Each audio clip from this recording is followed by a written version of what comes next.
ہوئی، اللہ معاف کر دے، آپ بھی معاف کر دیں، اب ہم اپنے کسی رہبر کو اکیلا نہیں چھوڑیں گے۔ تم نے رہبروں کو اکیلا چھوڑا ہے، تب حکومتوں کی ہمتیں بڑھتی ہیں کہ وہ کبھی مولانا کلیم صدیقی کو بند کر دیں اور کبھی مفتی سلمان اظہری کو بند کر دیں۔ لا حول ولا قوت الا باللہ۔ ہم سب ایک ہیں، مسلک کی بنیاد پر لڑائیاں بند کرو۔ اگر آپ کو کسی مسلک سے تعلق ہے بہت مبارک، لیکن ہمارا اصل مذہب کلمہ طیبہ لا الہ الا اللہ ہے۔ ہمارا کلمہ ایک ہے، ہمارا قرآن ایک ہے، ہمارا قبلہ ایک ہے، ہمارے رسول ایک ہیں، ہمارا رب ایک ہے، ہمارا دین ایک ہے، اور ہمارا انجام بھی ایک ہے۔ کسی طرح کا جھگڑا نہیں۔ یہ اہل سنت کی مسجد ہے اور یہ تبلیغیوں کی مسجد ہے۔ اللہ کرے اب یہ سب ختم ہو جائے، ہم سب ایک دوسرے کی مسجدوں میں جا کر نماز پڑھیں۔ مسجد کسی کی نہیں ہے، مسجد تو اللہ کی ہے۔ گلے مل جاؤ، ایک دوسرے کو دعوتیں کرو، ایک مسلک کے علماء دوسرے مسلک کے علماء کو کی دعوت کریں، دسترخوان بچھائیں، ان کے ہاتھ چومیں، ان سے دعا کی درخواست کریں۔ یاد رکھنا ہر مسلک والوں میں کچھ خوبیاں ہیں، یہ سب مسلک مل کر ایک امت بنے گی۔ اب کب تک یہ مسلک کا ہم لوگ ڈھول پیٹیں گے؟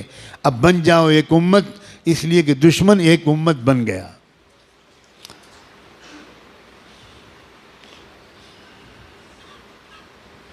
قرآن نے اعلان کیا ہے والذین کفروا بعضهم اولیاء بعض الا تفعلوه تکن فتنة فی الارض وفساد کبیر۔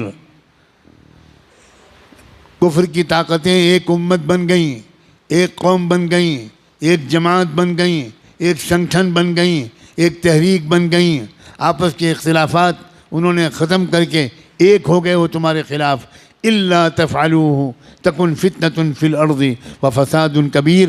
اگر تم بھی ایک نہیں بنو گے، اگر تم ایک دوسرے کے مددگار نہیں بنو گے، تو یاد رکھنا تمہاری اس بدماشی کی وجہ سے، تمہاری اس بدفعلی کی وجہ سے پوری دنیا میں فی الارض فتنة و فساد کبیر، بہت بڑا فتنہ و فساد پھیلے گا تمہاری پھوٹ کی وجہ سے۔